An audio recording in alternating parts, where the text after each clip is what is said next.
Fala, gurizada de Grêmio, aqui é o Crespo Ferraz e está começando o 6º episódio do podcast Dia de Grêmio. Tá escutando a gente por onde? Spotify, YouTube ou outros agregadores de podcast? Segue a gente no Instagram, instagram.com/diadegrêmio_. A dica de hoje é onde comprar carne, carvão, pratinho de plástico, enfim, qualquer coisa. Na Frederico Mendes tem diversos mercados com produtos baratos. Dá uma chegada lá. Bom, vamos lá. O convidado de hoje é Flávio Bandeira. Flávio, te apresenta e diz como o Grêmio entrou na tua vida.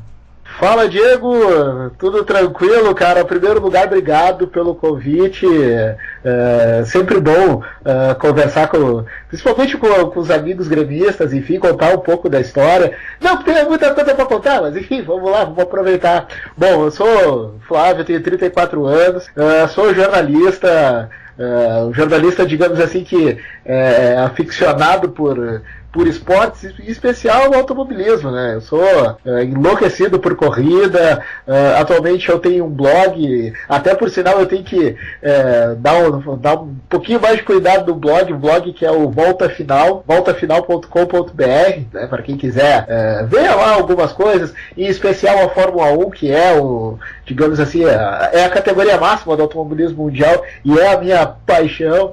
Eu sempre gosto de dizer que se eu tivesse grana, eu jamais jogaria futebol, pelo contrário, seria piloto. E também, sempre que posso, uma vez no mês, geralmente final de semana de corrida, pra galera que gosta, a Rádio Guaíba tem um programa específico sobre automobilismo, que é o Guaíba 300 por hora, todo sábado ali, 1h da tarde, ao vivo. Quando tem final de semana de Fórmula 1, eu tô por lá. Então, que legal. Para quem gosta de corrida, especial a Fórmula 1, lá uma vez no mês a gente tá lá. Uma vez não, às vezes duas, até mais. Depende do número de corridas que tem ao longo do mês. Eu sei, por exemplo, que mais adiante vai ter corrida ali em junho, julho, que vai ter quase todos os finais de semana. E aí, para quem quiser me acompanhar, enfim, eu vou estar sempre por lá, falando um monte de tese. Bom, então... Ainda nesse assunto de Fórmula 1, curiosidade, como é que é definido os dias que tem os finais de semana que tem corrida ou não? Tipo, por que às vezes tem só um domingo sim, um domingo não, e como tu falou, em junho vai ter todos os finais de semana? No caso, o calendário da Fórmula 1, geralmente ele já é pré-estabelecido, geralmente ele quase na segunda metade da temporada, ali por setembro, agosto, às vezes ele já é definido nas férias de agosto, que é o período de verão na Europa, né? E aí ele já tem esse calendário pré-definido. E isso vai muito com a questão logística. Apesar de, por exemplo, essa questão logística ser levada em conta, principalmente para as corridas da Europa, mas tem um determinado momento da temporada que ele fica meio sem sentido. Geralmente, como a Fórmula 1 ela passa por quase todos os continentes do planeta, exceto na África, né? Tinha o Grande Prêmio da África do Sul até 92, 93, desculpa, foi o último ano. Hoje a Fórmula 1, ela, além de ser global, e essa questão da logística ela é muito interessante, porque ela começa na Oceania, do Grande Prêmio da Austrália, e aí ela passa pela Ásia, vai ali no Grande Prêmio da China, a segunda etapa. Sim. E aí depois começa uma série de corridas na Europa. Então as corridas elas são muito pela questão logística, né? E aí o que acontece ali por junho e julho, a série de corridas fica ali quase todos os finais de semana. Essa série de corridas elas acontecem na Europa, porque as distâncias são menores, né? É muito mais fácil. Por exemplo, no ano passado teve a sequência ali era o Grande Prêmio da Hungria e o Grande Prêmio da Alemanha, se não me engano. Foi no intervalo de uma semana. E nesse período, quando acontecem essas corridas, para a Fórmula 1 acaba sendo mais barato porque eles vão de caminhão, né? Sim. Os caminhões das equipes circulam pela Europa, então acaba sendo mais barato, né? Em compensação, nos outros continentes, também, algumas corridas têm um intervalo de uma semana, como por exemplo México e Estados Unidos, né? Geralmente ali em outubro é um do lado do outro, aí dá um intervalinho de 2 semanas e eles vêm para o Brasil, porque da América do Sul para a América do Norte, dependendo do local, né?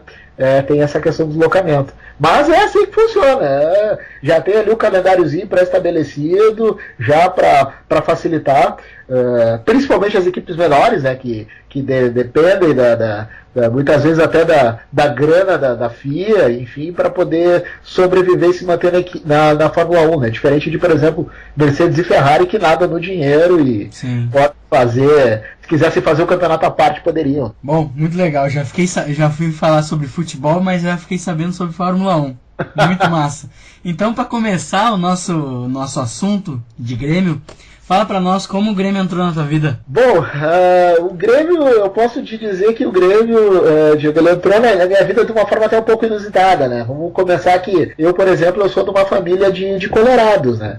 O meu pai, quando moleque, ele jogou na base do Inter. Meu pai, por sinal, já é falecido, enfim, mas quando moleque jogou no Inter. E o pai, ele era muito de ir aos jogos e tal. Mas ele nunca teve aquela coisa assim de tipo, tu tem que ser colorado. Não, ele sempre foi muito tranquilo quanto a essa questão. Mesma coisa minha mãe. Minha mãe também é colorada e é daquelas que sempre que pode acompanha o Inter. E aí o Grêmio, ele entrou na minha vida, como eu disse antes, de uma maneira inusitada. Aconteceu lá em 92 deles darem aquela garfiada no Fluminense na final da Copa do Brasil, e eu tava naquele jogo. Fui eu, a minha irmã, que hoje é uma das poucas gremistas da família, o meu irmão, que não gosta de futebol, a minha irmã, por sinal, naquele jogo ela foi ainda do canguru da mãe, ela tinha 4 meses, e tava a gente tudo lá no Beira-Rio e tal. E aí saiu lá o gol do Célio Silva, o Fluminense foi roubado naquele jogo, enfim, isso não veio ao caso agora. Só que o meu pai, ele tinha um pequeno defeito, entre aspas, era, digamos assim, um excesso de zelo da parte dele.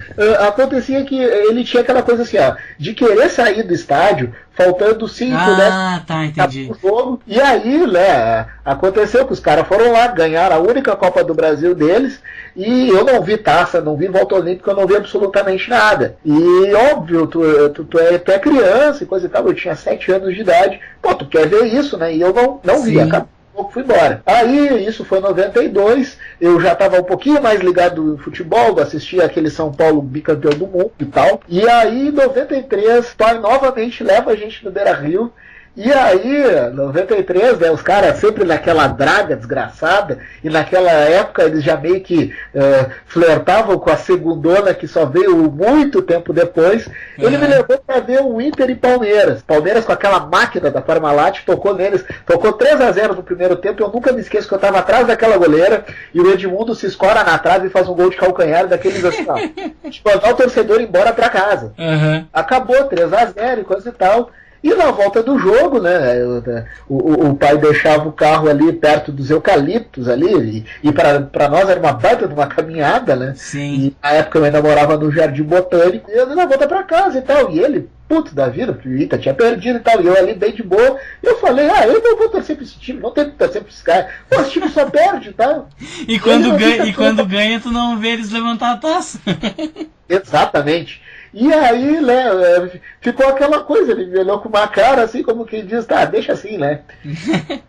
Aí a gente entra em 1994, né, e aí em 94, eu morava no Jardim Botânico, como eu falei antes, tinha uma escolinha de futebol que era na rua atrás da minha. Eu morava muito próximo ao parque ali do Jardim Botânico e tal, e no Círculo Militar de Porto Alegre tinha uma escolinha de futebol, e aí o professor da escolinha de futebol, ele gostava de levar a gurizada nos jogos, né? Os ingressos e tal, pagava táxi, pagava pipoca, escambau, e aí a gente ia. E aí o primeiro jogo que eu fui no Olímpico, agosto de 94, a final da Copa do Brasil, Grêmio e Ceará. Caralho, não tem como. E aí tá lá o Olímpico lotado, aquela coisa toda, e eu entro no Olímpico, sai o gol do Nildo. E aí eu vi o gol e tal, aquela vibração toda, e eu ainda, digamos assim, ainda não tinha definido assim, o time para qual torcer. Eu confesso que eu nutri uma simpatia pelo São Paulo. O São Paulo é longe, São Paulo é 1.000 quilômetros daqui, nem consegui ver. Cara, e aí aquela coisa toda, o Grêmio amassou praticamente o Ceará e tal, ganhou a Copa do Brasil, e aí aquela festa toda, né? Taça, volta olímpica, e aí, né, um pouquinho mais ligado em futebol, tinha ainda aquela questão de que 2 anos antes a gente estava na Série B, enfim e tal. Sim. E aí tá, acabou o jogo, estamos saindo do Olímpico, e aí ainda no pátio eu olho pra cima, assim, no letreiro do estádio, tá aquele letreiro, coisa mais linda hoje da arena, Grêmio campeão do mundo. Porra, como é que eu não vou torcer pro time? Não tem como, cara. E aí entra aí o período 95, 96, 97 até dá pra contar, porque teve Copa do Brasil. Poxa, é um período que o Grêmio só não foi campeão do mundo. Porra, não tem como não torcer esse time desse, sabe? E aí, a partir disso, o Grêmio entrou na minha vida de uma maneira, assim, avassaladora, assim.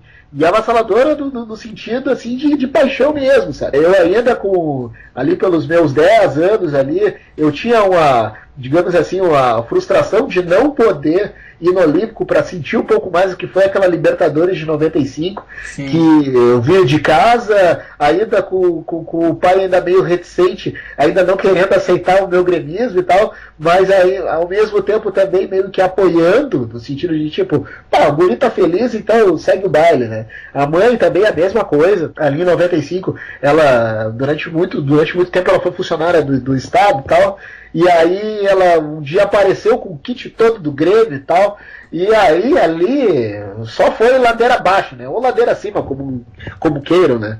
E aí o mais engraçado foi em 97, eu sempre gosto de contar essa história, porque em 97 foi o meu primeiro jogo sozinho no Olímpico. E foi uma situação meio inusitada, assim, que era jogo de Libertadores, nunca me esqueço, Grêmio Nacional do Uruguai, né? O Grêmio ganhou a partida de 4-0, e era uma quarta-feira, assim, 4 horas da tarde.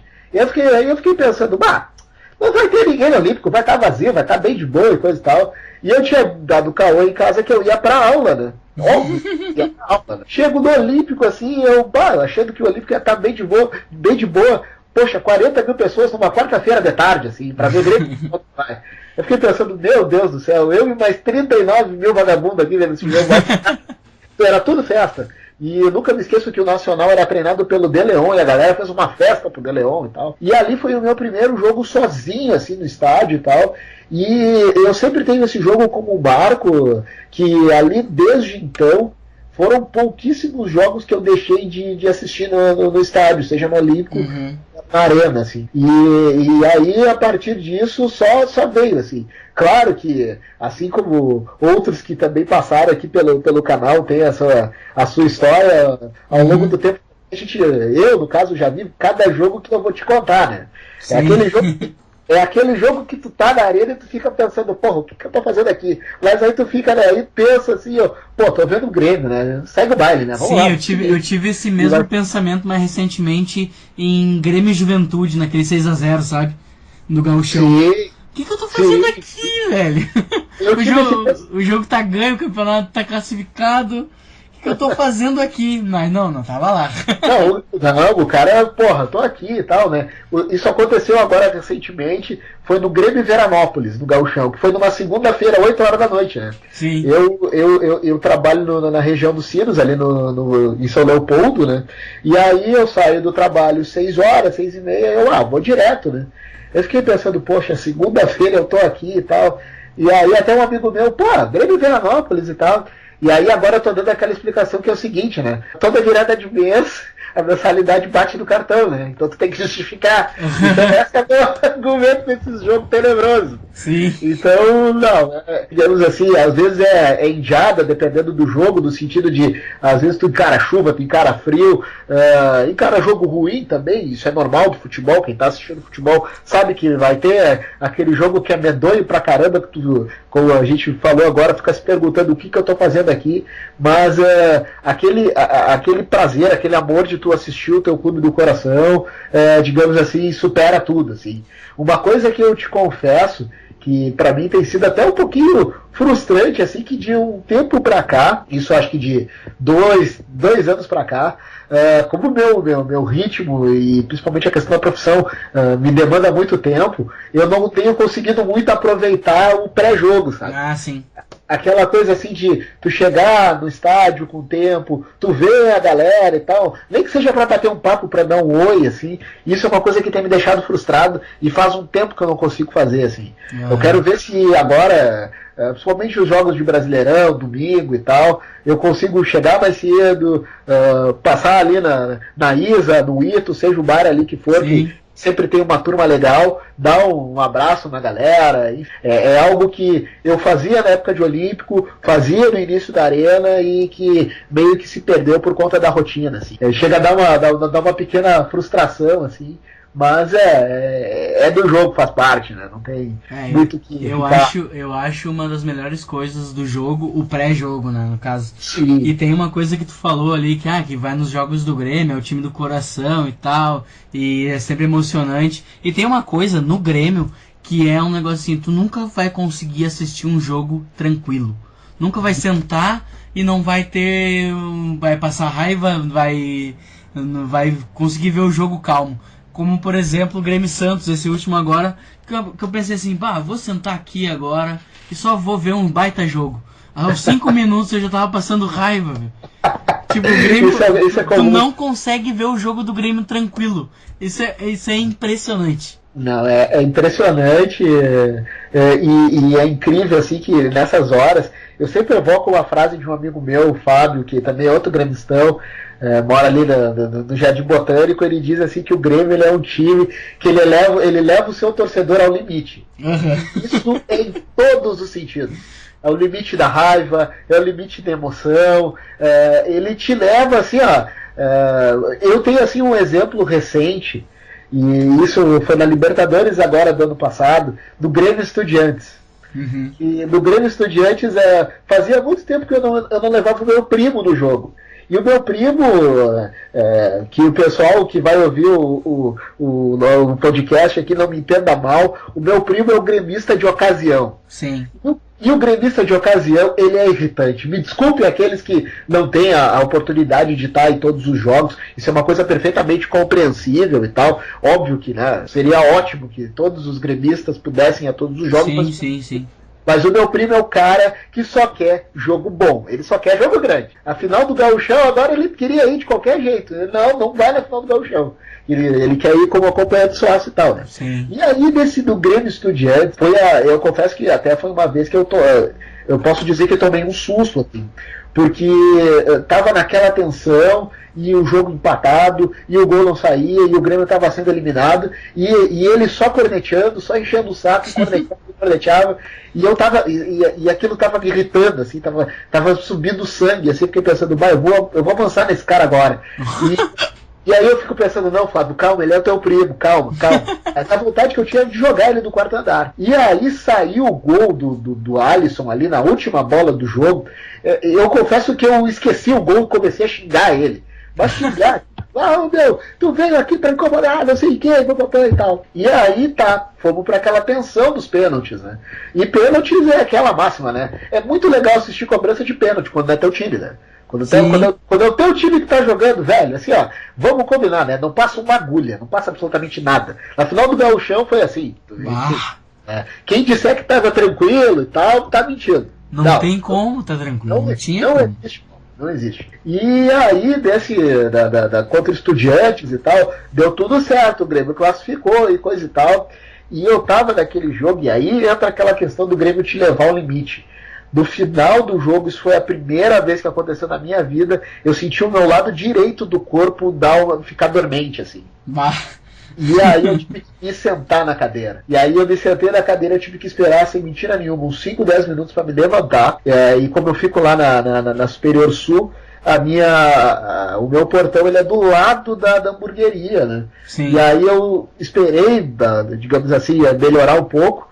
Acredito que ali naquele momento a minha pressão deva ter ido lá na estratosfera e voltado.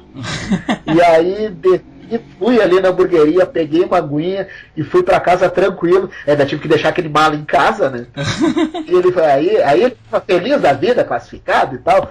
E aí eu botei na minha cabeça que não, eu não vou levar esse cara pra ficar enchendo o saco. E desde então eu só tenho ido sozinho e tal. E muito por causa disso, assim, o Grêmio, como eu disse antes, assim, ele te leva tanto ao limite que muitas das vezes a gente acaba até, não digo perdendo a razão, mas tu deixa o racional de lado, assim. Sim. E vive aquilo de uma maneira muito intensa. E isso não é só emocionalmente, chega a ser físico, assim. físico. Sim. Eu nunca me esqueço, ali em 2004, aquele ano terrível e tal, que nos colocou na Série B, no jogo que culminou o rebaixamento, eu confesso ter sentido assim, uma dor física, assim, como se eu tivesse perdido alguém, assim. Sim. Incrível. E foi tão dolorido isso que o Grêmio fez uma força tremenda para cair. Sim. Mas a gente acredita até o fim e fica achando que vai dar. Mas na realidade não ia dar nada. O time do Grêmio é horroroso. Foi, né? E consumou de fato o rebaixamento. Sim. Aí, né, foi. Eu nunca tinha sentido assim uma dor assim tão grande, intensa, por causa de futebol. Ao mesmo tempo, no ano seguinte, quando sobe com a Batalha dos Aflitos e coisa e tal, que é muito bonito, mas também vamos combinar com uma fiasqueira, né? Total fiasco. Engraçada e levar até os últimos minutos com o Náutico, assim, tipo, a Batalha dos Aflitos é um jogo que o cara sofreu com o Náutico. Eu sempre gosto de dizer que a Batalha dos Aflitos, a história, como foi contada, ela é um enredo muito bonito, muito legal. Para a história do futebol, sensacional. Eu acho que dificilmente aquilo lá vai acontecer de novo. Sim. Com o Grêmio, espero que nunca mais. Eu nunca me esqueço que tão logo que acabou o jogo contra o Náutico, eu só dizia assim, eu espero nunca mais passar por isso. Sim. E ficou pra história, ótimo, lindo, bonito, maravilhoso, deu 2 DVDs sensacionais, chorei vendo os dois, mas eu nunca mais quero passar por aquilo, nunca mais. E é óbvio que agora, atualmente, graças a Deus, a gente vive um momento, somente de uma gestão que não vai fazer a gente passar por isso. Então, enfim. Então, só para concluir o que eu disse, o Grêmio é, de fato, um time que nos leva ao limite, mas é o tipo da coisa assim que talvez o amor pelas 3 cores supere tudo tudo pelas 3 cores. Exato, e acaba sendo, digamos assim, recompensador. E muitas vezes eu vou te dizer que independente do resultado, sabe? Eu sempre digo assim que agora, por exemplo, esse último tempo, quando o Grêmio estava ainda cambaleando na fase de grupos da Libertadores, óbvio que ainda não estamos classificados, mas vamos classificar. Sempre tem aqueles aloprados gremistas, né, que ficam fazendo tempestade do copo d'água, que não sei o que não vai classificar e tal, e crise e tal. Digamos assim, entra na onda da imprensa, assim. Sim. Apesar de eu ser jornalista, e eu sei que meus coleguinhas não são fáceis, e eles fazem de sacanagem. Tudo pelo clique. Exato. Né? Sabe como é que funciona? E aí eu dizia para esses meus amigos, cara, se vocês vão comprar esse negócio de crise, coisa e tal, com todo respeito, vocês são muito burro. Crise pra mim seria se... não, com todo respeito, né? O cara tem que ser muito burro pra achar que é crise, né? O simples fato de daqui a pouquinho não classificar na Libertadores. Eu não vejo crise. Eu acho que crise seria o Grêmio todo ano estar brigando para não cair, não chegar a disputar Libertadores, enfim, não tá passando nem perto de competição internacional, sabe? E ainda mais um detalhe, né? Não tá nem perto de disputar títulos. Então é diferente. É outro cenário. E outra aqui também, eu sempre digo assim, quem encarou 2 vezes aquele inferno que é a Série B e passou pelaquela fiasqueira da Batalha dos Aflitos, né? Os Aflitos é boa.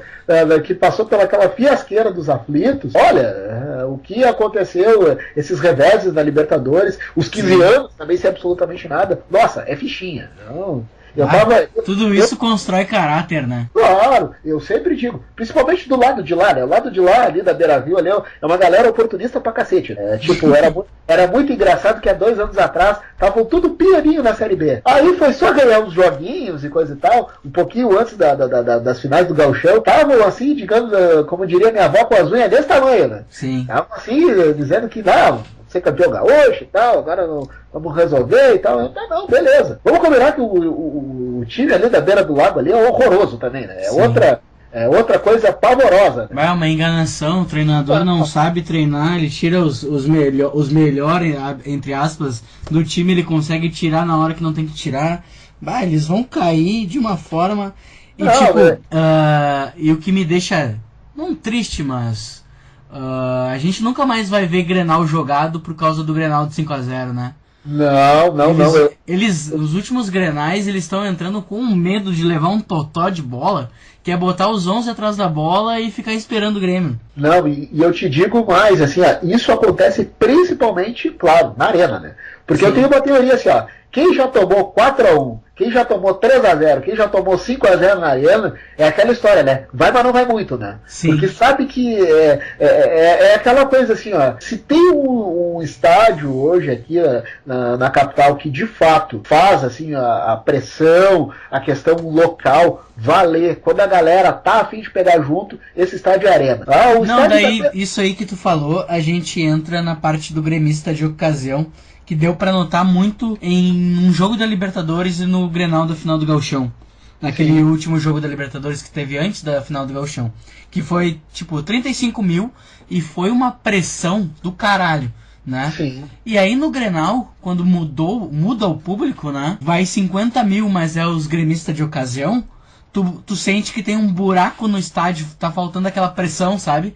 Uhum. Eu acho que tivesse aqueles 35 mil da Libertadores que precisava vencer no Grenal, e fosse só 35 mil, a gente não tinha levado pros pênaltis, a gente tinha ganho no tempo normal. Também penso da mesma forma, e claro que não é longe de ser uma crítica pro torcedor do interior, pelo contrário, a galera do interior tem mais é que vir mesmo e curtir o estádio, a atmosfera de estádio lotado é sensacional, mas é uma galera não muito participativa, né? Sim. E isso muitas vezes, dependendo do jogo, pesa demais, sabe? E a arena, isso é uma coisa que esse torcedor tem que...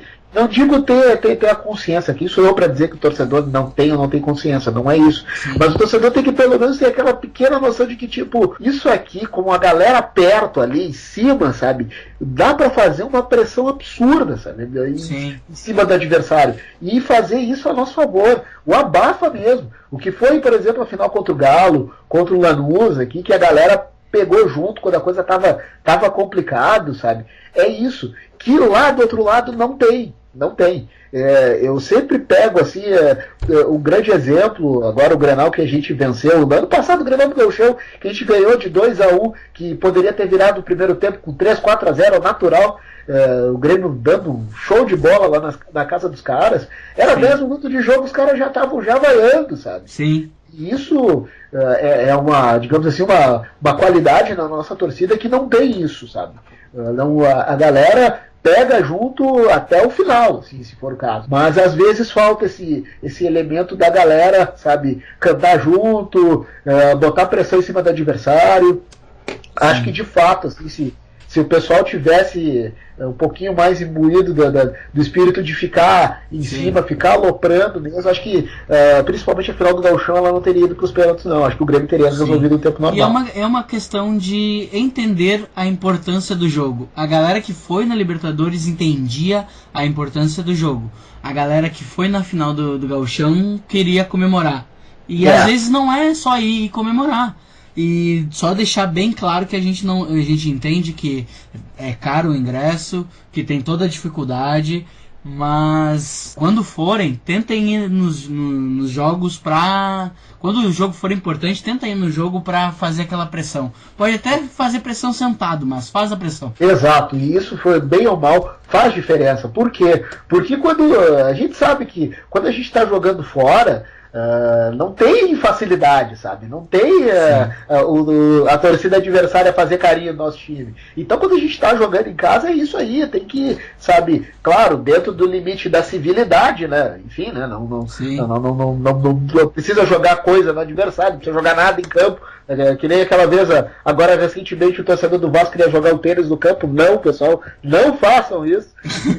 Dentro do limite da civilidade, cara, tem que fazer a pressão, tem que, sabe, encher o saco do adversário, tem que incomodar, sabe?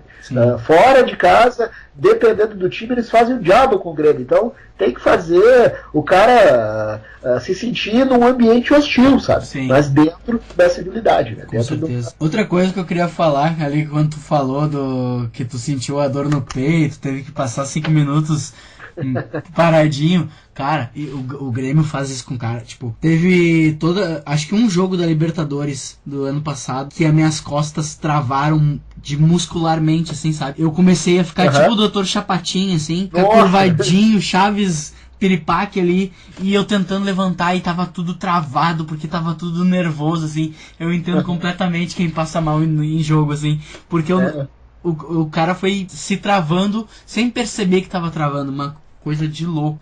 Não, é elemento da tensão do jogo, e aquilo tu acaba incorporando aquilo. Sim. Eu, por exemplo, teve alguns jogos que eu sentia que eu estava um pouquinho mais nervoso, assim, um pouco mais tenso e tal. Esse eu confesso que são os jogos que eu acabo vendo o jogo todo em pé. Como eu fico lá em cima, lá no quarto andar e coisa e tal, e eu já tô, não digo numa idade avançada. Eu chamo de superior céu.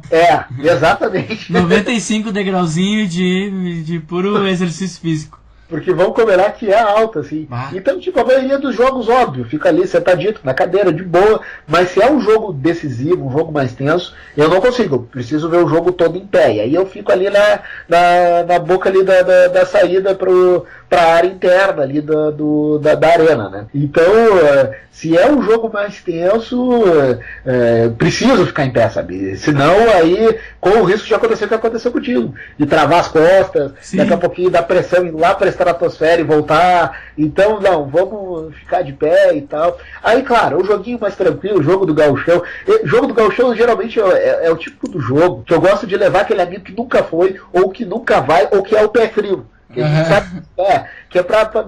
Se o cara é meio zicado, tu tira a zica do cara ali, né? Sim, leva o cara ali no Grêmio São Luís, leva o cara no Grêmio Avenida, que é pra tirar a zica do cara, né?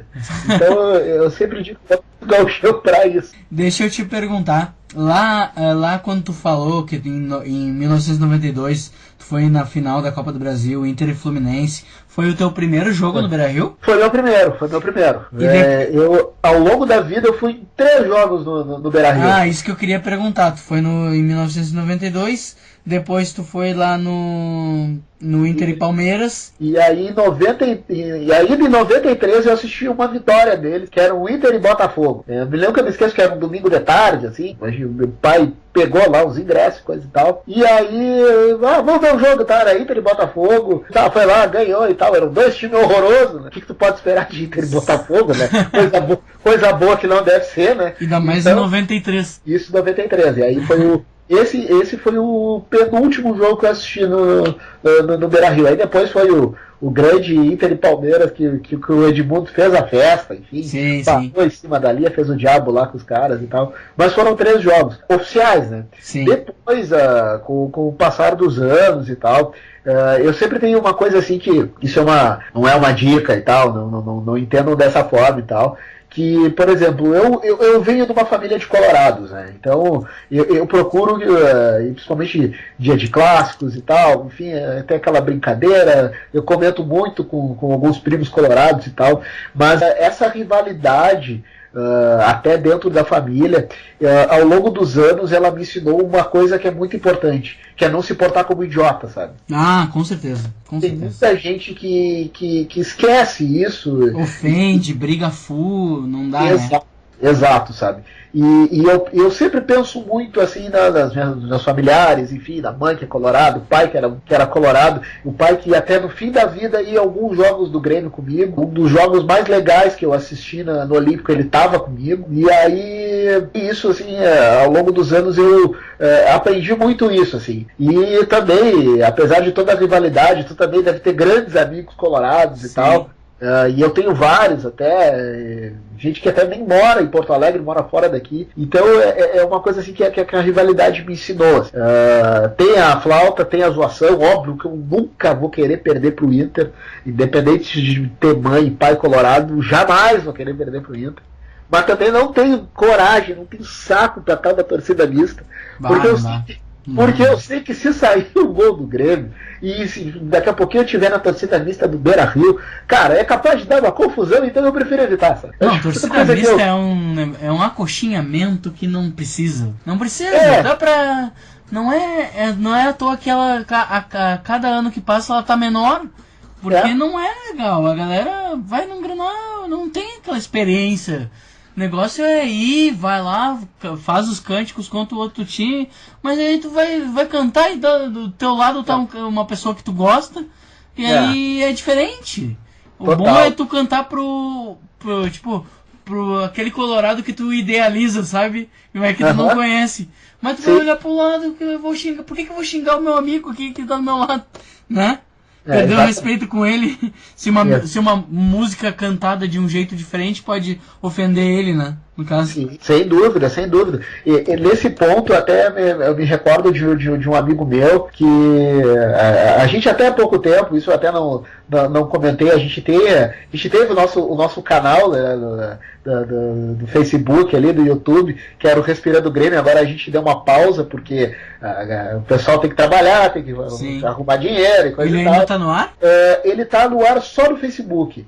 A gente ainda posta algumas coisas aqui e ali. A gente tem a pretensão de voltar do segundo semestre. A gente precisou pausar por causa das questões profissionais. Pessoal, todos trabalham, mas um viaja, outro não pode. A gente estava com dificuldade de estabelecer um dia para se reunir. Sim. E aí a gente deu uma parada. Aí, voltando ao assunto, quando essa questão da torcida mista e tal, ele é um também que não gosta, assim, e tal. Eu também não sou muito amigável, assim, para a ideia. Claro que demonstra a civilidade, que colorados e gremistas podem assistir o jogo no mesmo espaço, coisa e tal. Beleza, isso tudo entende-se. Mas ele dizia uma coisa que era interessante. Ele diz uma coisa que é interessante. Poxa, se é para fazer isso, então fazia como era nos anos 80, nos anos 90. Nem estádio para cada um. Eu acho até melhor, sabe? Ele é mais velho, enfim, o Christian, meu amigo, já tem lá seus 40 anos e tal. Ele falou, cara, eu cansava de ir a Grenal no Beira-Rio, que o estádio era meio a meio. E eu chegava no Beira-Rio tranquilo, não era essa palhaçada que é hoje. E aí tem a tal da torcida mista que, tipo, sabe, que graça tem, e é o que tu acabou de falar, sabe? Daqui a pouquinho, no calor do jogo, tá ali o Grêmio dando um sufoco dos caras dentro da casa dos caras e tu vai ficar quietinho do lado, sem dar uma aloprada ali e tal, sem gritar Grêmio. É difícil, né? É muito difícil. Agora deixa eu voltar mais um pouquinho sobre o teu professor da escolinha de futebol. Depois que ele levou vocês nos jogos, tu teve mais contato com ele mais recentemente? Não tem mais? Sabe da história dele? Não tenho. Olha, faz anos que eu não tenho contato. O professor Paulo César. Era o PC até o apelido dele. Faz muito tempo, isso era 94. A última vez que eu o vi, olha, foi antes dos anos 2000, então faz muito tempo. Eu perdi total contato. Eu acredito que ele deva ter ido morar no Chile. Ele era fanático, fissurado pela nossa cultura sudaca, né? Até naquele ano de 94, eu nunca me esqueço que o time da escolinha, a gente foi jogar no Uruguai, foi jogar em Montevidéu, né? E foi um dos dias que eu passei mais frio na minha vida, eu nunca me esqueço, assim, não joguei coisa nenhuma, né? Era engraçado, porque, tipo, pro pessoal que vai ouvir da nossa entrevista aqui, nosso podcast e tal, vai lembrar, assim, quem já jogou futebol comigo que eu jogo na defesa, né? Sim, mas é baita zagueiro. Não, mano, a gente tenta. Só que na época eu jogava de ponta direita, que é uma posição que hoje praticamente não se chama mais assim. Sim. Era ponta direita, jogava com a camisa 7, coisa e tal. E aí era um pouco mais baixo, muitos quilos a menos do que eu tenho agora. Mas eu jogava de ponta direita, e aí na escolinha e tal, o professor nos levou para jogar no Uruguai, em Montevidéu e tal, e ele sempre despertou aquela coisa da cultura sudaca, da nossa cultura aqui na América do Sul e tal. Então eu acredito que ele deva estar morando, se não em Montevidéu, ele deve estar morando, acho que em Santiago do Chile. Mas em Porto Alegre eu nunca mais o vi, nunca mais tive contato. Até uns anos atrás eu estive ali no Círculo Militar de Porto Alegre, que era onde era a escolinha, né, ali no Botânico. Pedi informações sobre a escolinha, mas não, até o local tá bem diferente do que era em 94. Né? E para terminar, só para terminar a série de perguntas, no Olímpico tu costumava ir em que parte do estádio? No Olímpico, como era uma época que eu não era sócio do clube e tal, eu ia muito mais, óbvio, de arquibancada, né? Raramente eu ia na social. Eu confesso que eu fui na social durante todo o ano de 2001. Que foi o ano que eu joguei na escolinha do Grêmio. Sim. E aí eu passei aquele ano todo indo na social. Mas eu ia muito de arquibancada, assim. Eu peguei no início da geral ali, quando era lá no Portão 18, era no outro lado, eu entrava lá pela Carlos Barbosa, peguei ali aquele início, achei legal aquela questão do movimento e tal, de uma torcida que, vamos combinar, revolucionou o modo de torcer no Brasil, né? Sim. Isso é um mérito que a geral tem. Eu que, como bem todo mundo sabe, eu sou um crítico da geral. Não desprezo o valor que ela tem, eu acho que ela tem um valor fundamental pro clube, para a torcida. Eu hoje, por exemplo, apesar de ter as minhas restrições a geral, eu não vejo o Grêmio sem ela. Sim. Eu não vejo não ter a geral do Grêmio lá atrás do gol cantando, enfim e tal. Então eu peguei aquele início assim. Quais então são as suas restrições a geral? Olha, as minhas restrições a geral são, digamos assim, a questão de postura, né? Sim. A postura muitas vezes é aquela postura corporativista. Vou usar esse termo, para usar um termo leve, assim, sabe? Sim. E eles têm algumas coisas assim que de fato não me agradam. Eu, por exemplo, uma coisa que até muita gente obviamente vai ouvir e vai, mas como? Eu, por exemplo, desde o jogo do episódio do goleiro Aranha, eu nunca mais pisei na geral. Sim. Não pretendo, assim. Porque ali a gente sabe... Porque te atinge diretamente, né? Exato, para quem não me conhece, eu sou negro, enfim, né? E ali, a partir daquele jogo, eu botei na minha cabeça que não, eu nunca mais vou vir aqui, e de fato, isso foi 2012, 2013, eu nunca mais pisei no setor. Sim. Pode ser que um dia eu reveja isso, mas a postura da torcida pode ter que mudar bastante, assim. Sim, entendi. Tá? Eu converso muito com um amigo meu que é um baita do gremistão, você deve conhecer, que é o Eduardo Genes. Sim, né? sim. Enfim, é um cara que está sempre com o pessoal da geral. Até durante essa semana até a gente conversou, ficou um tempão falando muito sobre a geral do WhatsApp, enfim e tal. E foi um debate legal e eu expus meu ponto de vista, enfim, não vejo o clube sem a geral, mas ela tem que rever muitas coisas. Sim. Recentemente teve ali o episódio das meninas que não podiam subir na barra, sabe? Sim. Aquilo ali foi tipo da coisa que depois eu até fui pro Twitter e falei, olha, são por essas e outras atitudes que ela a geral não me surpreende, né? Sim. Mas eu torço para que mudem assim, a postura. Quanto essa, eu tenho, por exemplo, restrição ao cântico do macaco. Muita gente que diz, não sei o que, mas é histórico, mas enfim, a questão do macaco ela é associada à figura do negro. Não, quem disser outra coisa tá mentindo, não é. E a gente está numa sociedade que o único ser humano que ouve, que é chamado de macaco, é o negro. E a gente sabe que a torcida do Inter cresceu muito, ela foi durante muito tempo foi uma torcida em sua parte de negros, isso a gente não pode negar. Isso até mudou bastante. Então eu tenho muito isso, assim, sabe? Tenho essa minha restrição a geral, não desprezando a importância, mas enfim. E todos que mudem, assim. É um tema pesado, polêmico, digamos assim. Não, é um negócio interessante de falar, porque principalmente tu tá no teu lugar de fala, né? Tu sente tu sente diariamente tudo aquilo que tu falou, que tu vivencia, e óbvio, tenho que falar, perguntei qual era a tua restrição, as tuas restrições são legítimas, né? Não é uma restrição que a gente possa julgar como bobagem, até porque a gente não está no lugar de quem pode julgar, né?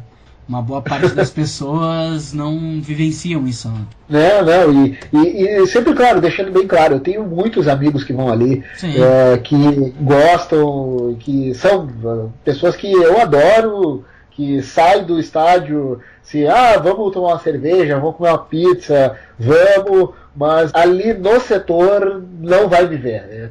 Até semana passada, retrasada, eu recebi um e-mail do quadro social me convidando. Sim, abriu as... Eu não, nem pensar. E eu vou te dizer, se fosse a cadeira superior norte eu iria, mas ali embaixo não dá.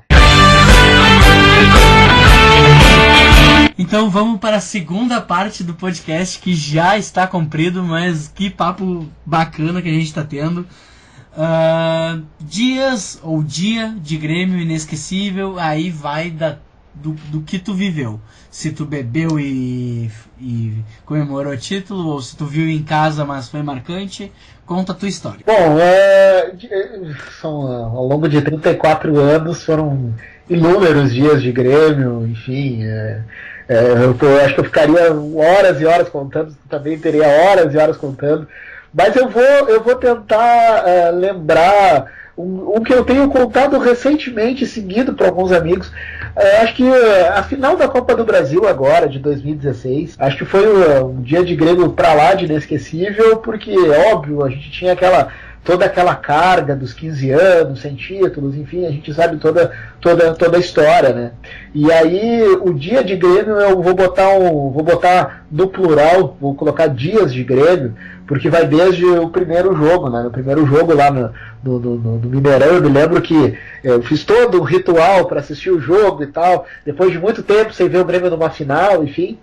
E aí eu assisti aquele jogo, ainda meio cético, daquela coisa de tipo, poxa, não vai, será que não vai ser campeão? Será que nós vamos continuar na fila e tal? E aí saiu o primeiro gol, o gol do Pedro Rocha, eu já estava enlouquecido. Saiu o segundo gol, meu Deus do céu, e aí saiu o gol do Galo, e é óbvio que tu fica naquela, né? Sim, apreensivo.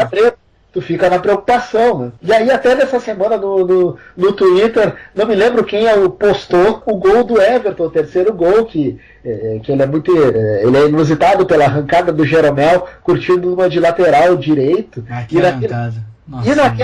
E na hora daquela arrancada eu fiquei pensando, poxa, o que o Jeromel tá fazendo? A gente tá com a menos, volta pra zaga, coisa e tal. E aí ele acerta aquele cruzamento, que é um cruzamento simples, sem muito, sabe, requinte, aquela coisa da bola cruzar toda a área, ele joga a bola pra área e o Everton entra rasgando. Sendo que ela pica no meio da área, né? Exato, tu vê que o Everton acertou direitinho o tempo da bola, né? E aí, quando sai o terceiro gol, eu já tô enlouquecido. Eu assisti um jogo em casa, né? Isso é uma coisa que eu tenho um meu ritual, que jogo decisivo, assim, de caráter de tensão, assim, elevado, né? Se o jogo não é na arena, que dificilmente eu não vou, eu acabo indo, obviamente, eu prefiro assistir em casa, sozinho, fechado no meu quarto, pelo simples fato de que se der merda, eu só vou ter o trabalho de desligar a TV, deitar pro lado e dormir. Então eu já penso nesse ponto. E aí o Grêmio faz o 3-1 e tal, acaba o primeiro jogo, e aí pro segundo jogo, para aquela epopeia, digamos assim, que foi aquele título, eu lembro que pra semana do jogo, eu fiquei pensando, poxa, aquele foi o ano que eu passei a ser sócio patrimonial. Antes eu era sócio torcedor e tal, contava com a questão do ingresso, da preferência e tal, pagava mensalidade e tal. E aí na virada de 2015 para 2016, eu pensei, poxa, eu vou a todos os jogos, eu já gasto uma grana com ingresso e mais associação. Pô, vou botar sócio cadeira mesmo e tal, vai acabar saindo até mais barato. E foi a melhor coisa que eu poderia ter feito. Porque naquela final contra o Galo, no jogo da volta da Arena, a galera, obviamente, estava enlouquecida atrás de ingresso. Eu recebi uma oferta de um cara que queria me pagar R$500 pela minha carteirinha para ir no jogo. Aí eu aqui, Farroupilha, eu tô há 15 anos esperando, não vai ser 500 pila pra me tirar da arena agora. Não, daí o cara quer pagar 500 pila por uma carteirinha, cara, te associa. Te associa no mais barato, tu vai pagar com esses 500 pila, tu paga 5 meses de associação e viver 30 jogos em 5 meses, tipo... Cara, tão simples, se associa. Pra que isso aí em jogo importante, né? Não, sem dúvida, né? E aí, isso eu até disse pro meu primo na época, que era um amigo dele, um colega de trabalho. Eu falei, cara, vocês podiam ter se associado. Se vocês tivessem associado, vocês estavam no jogo hoje, né? E aí eu fui pro jogo, pro Grêmio e Galo, pra finalíssima e tal. E também aí vai mais o ritual do Flávio. Jogo de final, assim, eu não consigo... Não é que eu não consiga, mas eu prefiro chegar e ir direto pro estádio, direto para a arena. Sim, virar todo aquele ambiente do estádio lotando e ver o pessoal chegar. Exatamente, eu já vou direto, assim, não paro no bar para ver a galera, porque geralmente eu já chego muito nervoso, então vou direto. E aí lá eu já fico ali bem de boa. E na final contra o Galo, eu me lembro de ter chegado 2 horas antes da final, óbvio, vi todo o estádio lotar, enfim. E na época eu fui no jogo, eu e uma amiga minha, a Marlore, minha amigaça, que hoje mora em Goiânia, beijo pra ela provavelmente vai ouvir, beijo pra Lore, ela na época também fez o título de sócia, e eu falei, cara, vamos no jogo e tal, e ela foi comigo e tal, e aí a gente sempre tinha aquele hábito, independente do jogo, a gente sempre conversava muito e tal, e sobre diversos assuntos e o jogo propriamente dito, só que naquela final eu tava tão tenso que eu não falei absolutamente nada o jogo todo. E naquele jogo eu só olhava o relógio. E eu olhava o relógio de 5 em 5 minutos. O relógio no placar eletrônico da arena, né? Sim. E aí eu ficava olhando assim, 5 minutos, 10, 20, 30 minutos e tal. Aí eu ficava, vai acabar o primeiro tempo. Acabou o primeiro tempo, acabou, faltam só 45 para isso acabar, sabe? E aí o jogo foi avançando no segundo tempo e foi chegando no final, e aí quando sai o gol do Bolanhos, eu não conseguia ter outra reação a não ser chorar. Cara, eu chorava que aquele nem uma gol criança. assim, tipo, tá acontecendo. Exato. Eu sempre digo assim, Marmanjo e tal, eu não tenho vergonha nenhuma de dizer, eu só conseguia chorar naquele gol. Não consegui gritar, não consegui dar um abraço na minha amiga, não consegui fazer absolutamente nada. Eu só conseguia chorar. E aí saiu o gol do Casares e aí volta pra realidade. Porra, os caras fizeram gol e tal. Mas também Tu conseguiu ver o gol do Casares? Consegui ver o gol do Casares. Por quê? Porque o Groy, né, ele sai o gol, o Groy fica pulando, enlouquecido da galera e coisa e tal, e o gol tá aberto. E eu tô sempre prestando atenção no jogo. E aí, eu tô gritando lá em cima, volta pro gol, Marcelo, volta pro gol. E o Casares dá aquele chutaço. E a bola cai dentro do gol. E ali eu ainda tive, digamos assim, o senso de começar a xingar o Marcelo. E o título na mão já, enfim. E aí, quando acabou o jogo, foi aquela sensação de ter tocado celas. Uhum. Cara, 15 anos depois, sabe? E, óbvio, fiquei no estádio até o final, até o Grêmio ir pro vestiário e tal. Sim. E depois teve aquela loucura de ir pra Guete, coisa e tal. Cheguei lá, Guete tinha acabado a cerveja, aí fui pra Cidade Baixa. Enfim, foi assim, dos dias de Grêmio, eu posso dizer assim, do mais recente, podemos dizer assim, esse é um que eu guardo assim, com muito carinho, assim, sabe? Porque foi depois de um período muito duro pra gente, muito difícil, né? Que foram 15 anos sem absolutamente nada. Até porque, bem ou mal, a gente sabe que o campeonato regional teve ali em 2010 e tal, mas a gente sabe que o gauchão é só pra fim de corneta e zoação. Sim. A gente tá mesmo pelo título de grande expressão, né? Sim. Então aquilo ali foi, digamos assim, a gente ter ido à forra, sabe? Acabou, sabe? Agora, a partir de agora, vamos, entre aspas, um novo clube, sabe? A gente pode de novo voltar a ser o que o Grêmio nunca deixou de ser na realidade, né? Que o Grêmio, a gente sabe que é o maior clube do sul do país. E está entre eu posso dizer assim, os 5 grandes do país, tranquilamente. Hoje, dos clubes aqui do Sul, eu que tenho parentes em São Paulo, a família do meu pai mora em São Paulo, eu sinto isso, assim, que lá, mesmo tendo Corinthians, Palmeiras, Flamengo, toda a rivalidade, eu sei o quanto e sinto o quanto eles respeitam o Grêmio. Muitas vezes a gente fica pensando, não sei quanto é da boca para fora, isso ou não, mas eu sinto muito assim, que eles respeitam de fato o Grêmio. Eles sabem que eles vão vir aqui e não vão ter vida fácil. Sim. Da mesma forma que a gente não tem lá. Mas eles sabem que eles vão vir aqui, que para ganhar da gente eles vão ter que comer grama. Isso tanto é verdade que simplesmente o Sampaoli mudou completamente o time para enfrentar o Grêmio. Exatamente. Eu sempre digo assim pra galera lá de Rio São Paulo, principalmente os amigos palmeirenses, que Palmeiras agora óbvio que tá num momento que, né, dispensa comentários, né? Que é o momento que o clube tá nadando na grana, e isso não é demérito nenhum, pelo contrário, já que tem essa possibilidade, tem mais é que aproveitar, e se tiver a chance de fazer a limpa, tem que fazer mesmo. E se o Grêmio tivesse na mesma situação, era óbvio que eu ia querer isso. Mas ao mesmo tempo eles sabem que vindo aqui a vida não é fácil, né? Tem que comer grama mesmo. E o Grêmio é um clube que, sabe, se faz respeitar, sabe?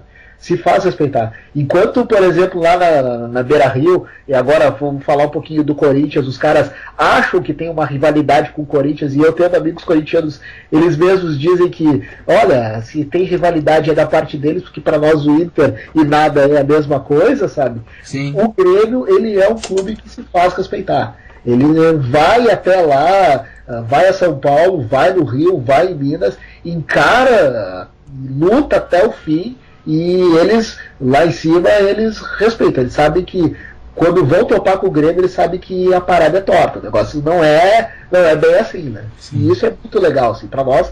Eu, como torcedor, isso me enche de orgulho demais. Assim, é muito massa, como a galera diz, é muito bacana ser do Grêmio, e isso é uma das coisas que, nossa... É muito a fuder ser do Grêmio.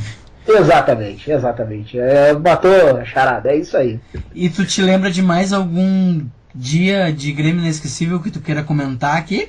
Eu tenho um, assim, que não é óbvio, um dia de Grêmio e tal, mas é um dia de Grêmio ainda na época das vacas magras, podemos dizer assim. Então bora contar. Que foi 2007. Eu sempre digo assim, a gente sempre tem aquele jogo mais legal que a gente assistiu no estádio, né? E o jogo mais legal que eu assisti no Olímpico não foi uma final, foi uma semifinal de Gauchão. Grêmio 4, Caxias 0. Aquela virada. Os jogos mais legais que eu assisti no Olímpico. Junto a esse tem o Grêmio Santos, que o Grêmio ganhou de 4-3 do Santos, que também foi um jogaço. Mas esse Grêmio e Caxias foi muito bacana. Por causa desse jogo que a gente teve aquela frase que o Boca era um Caxias com grife. Exatamente. Isso aí, né? Coisas de Paulo Pelati, deixa pra lá. Mas igual, sabe? Eu me lembro que era todo um cenário para uma final entre Caxias e Juventude. Até o rival já tinha sido eliminado pelo Juventude. E aí o Grêmio chegou para esse jogo, vamos dizer assim, quase morto, né? Porque a gente tinha tomado um 3-0, um sapeca iaiá legal do Centenário.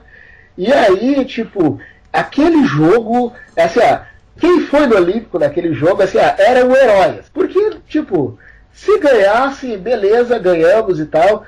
Mas se não classificasse, tranquilo. Pelo menos vamos ganhar, porque o Caxias não era mais time que o Grêmio, sabe? E aí o Grêmio, eu nunca vi, agora vi algumas vezes na arena, o Grêmio ser tão avassalador nos primeiros minutos do jogo como eu vi naquele Grêmio Caxias. Sim. E naquele jogo, eu me lembro que eu fui pro Olímpico sem muita expectativa. Até eu fui sozinho e tal, e até encontrei os amigos arquibancados do Olímpico, mas a gente foi assim, galera, hoje a gente veio para ver o Grêmio ganhar. Se rolar a classificação ou não, é do jogo. Sim. E aí o Grêmio amassou o Caxias de uma maneira tão absurda, que quando saiu 3-0, o Olímpico estava muito longe de estar lotado. Mas foi uma das poucas vezes, isso fora da Libertadores daquele ano, que eu achei que o Olímpico ia abaixo. Com, sei lá, com 15, 20 mil pessoas. Tamanha insanidade que tava a galera tava enlouquecida, tava em chamas. Sim. Bom, quando saiu o quarto gol, que foi o gol da classificação, olha, eu vi marmanjo chorar, eu vi marmanjo da cambalhota, eu vi, sei lá, mulher com cola tirar a criança pra cima. Foi uma loucura, assim, sabe? Foi uma loucura. E quando acabou o jogo, ali eu fiquei pensando assim, beleza, o Grêmio é campeão gaúcho, porque um time que buscou, independente de ser o Caxias, vai ter louco dizendo, mas era o Caxias. Velho, o Grêmio chegou mortinho naquela semifinal, sabe? Sim. O jogo da volta. E reverteu uma vantagem que, enfim, ninguém levava muita fé, sabe? E eu sempre guardo muito carinho aquele jogo, assim, sabe? O mais legal que eu assisti no Olímpico foi aquele Grêmio 4, Caxias 0.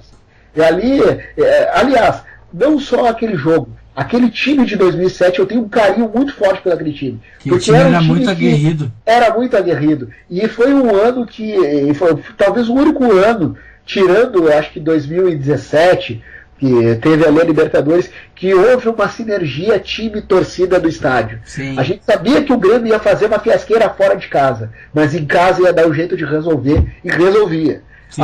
Dizer, contra o Boca não foi bem assim. Mas vamos combinar que o time do Boca era muito superior ao Grêmio. Não tinha. Era outra história. Então, acho que o outro dia de Grêmio seria esse, assim, esse Grêmio 4, Caxias 0, que pra mim fica na memória até hoje, sei lá, foi um dos grandes jogos que eu assisti no estádio. Então era isso, gurizada. Se vocês ouviram até aqui, muito obrigado.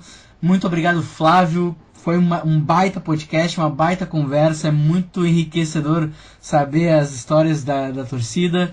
Muito obrigado, um beijo a todos e tchau. Eu que agradeço o convite, até já vou aproveitar, fazer outro convite, até como eu falei anteriormente aqui no nosso bate-papo, e eu não comentei no início, mas Pessoal que também quer ver alguma coisinha lá de Grêmio, eu também falo, vez que outra também dou meus pitacos lá, também falo minhas besteiras, no canal chamado Respirando Grêmio. Digita lá no Facebook, lá, Respirando Grêmio, tem o Eduardo Genich, tem o Christian Costa e o Christian Feula, que são eu e mais 3 amigos, a gente fala lá algumas coisinhas, até por sinal o canal tá meio parado, porque compromisso profissional, a galera tem que trabalhar e tal, o canal tá desativado, mas tem alguma coisa lá, uma postagem que outra, para quem quiser, tá convidado. E de novo, muito obrigado pelo convite. E já aproveito para te dizer, Diego, vida longa ao canal. Eu acho que o Grêmio precisa de mais conteúdos nessa linha, assim, a gente precisa ouvir mais essa galera que tem história para contar, sabe? Eu confesso que eu tenho assim meio que uma ojeriza, assim, aquela turma que se acha meio famosinha e tal. Não, a galera que vive o dia de Grêmio como a gente vive aqui, tá vivendo agora aqui no podcast, esse sim tem história para contar. Esse sim que é o cara que eu acredito, eu vivi muito mais o Grêmio intensamente. Sim, tem muito anônimo que tem o Grêmio na veia e nunca expôs isso, e tem várias histórias que a gente nem imagina, né? Exatamente. Então é isso, gurizada. Aproveitem o momento do Grêmio e dá-lhe Grêmio. Vamos! Com o Grêmio estiver